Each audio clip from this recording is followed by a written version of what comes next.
I'm going to go through an example of designing to meet specs, designing a system to meet specs using this concept of dominant poles.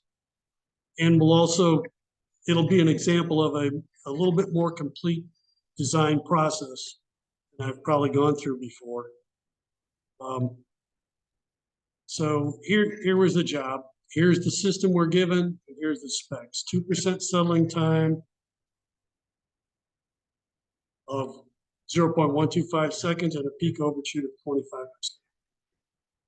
So let's look at find the transfer function, and here it is in terms of the parameters they gave us.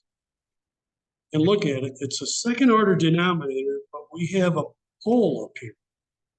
So it's a second order system with an extra zero. And we can translate from our normal prototype second order system parameters to the P and K of the problem, okay? But anyway, it's a second order system with an extra zero.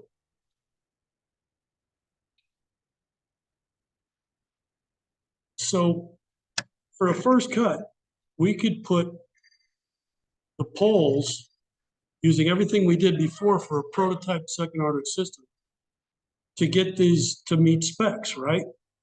If it were a prototype second order system, we had exact formulas for where to put the poles, right? But I know I have a system with an extra zero. So I go back to what we talked about before. Here we have an extra zero.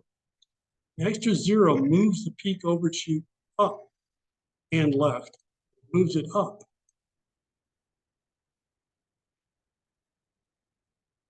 So I probably want to design for something less than 25%, knowing that that extra zero is going to move it up some amount. So for illustration purposes, I picked 20%.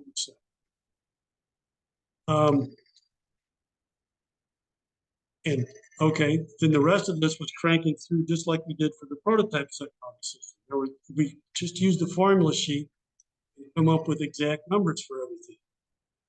It ends up to meet those specs. We're putting the poles at minus 32.5 plus or minus 62, and zero ends up at minus 64. Kind of the tough thing here is we can't tell ahead of time really. If we just base it off the specs, we can't tell where the poles and zeros are going to be. And I say, uh-oh here. Why?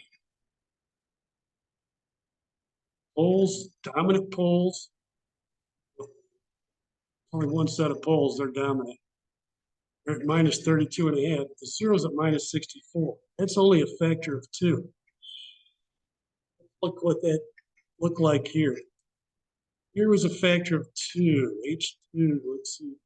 That's this red up here. See, that's a pretty big difference between the red and blue. It's not just the difference between 20 and 25. So I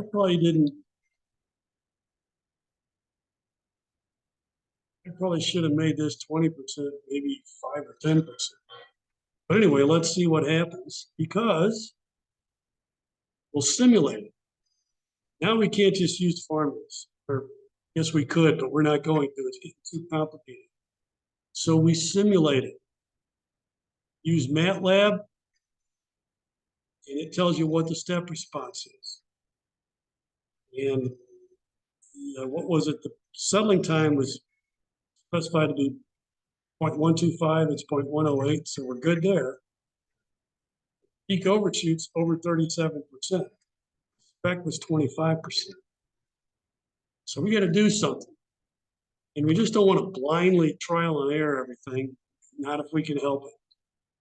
So I tried to go through, here's where we start. Here in our first iteration, here's where the poles were. These outer x's, the higher this x and that x. That's the complex set of poles. And the zero was over here, only about twice as far to the left. I knew I was good for time for for settling time. So I probably want to stay, I could move a tad to the right, still be good. So I'll put the poles at -30. But if we go way back to the formulas, should I do that? I'm not going to do that. But you'll find that closer, or the smaller your omega d is, meaning closer you get to the real line, less overshoot you get.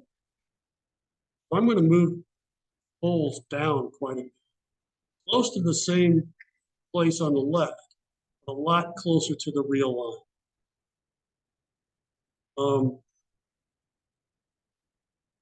When I did that, here's where I placed the poles and moved the 0 to here. Doesn't look too good. It's almost right on top of the poles. Let's see how it is when we simulate. Selling time still within spec. It was 0.125. Now it's 0.17, so we're within spec. The peak overshoots way down to 16%. Spec was 25%. So we're well within spec. Maybe we exceeded spec by too much. I did fiddle around with a little bit more trial and error and came up with different parameters, not too far apart, still at -30 for the real part, plus or minus 37 for the omega D part. Got a little closer, 22.6% overshoot versus a spec of 25%. We're still well under spec. That's sort of the whole design process. Well, maybe not the whole. After this, you probably use a real physical system.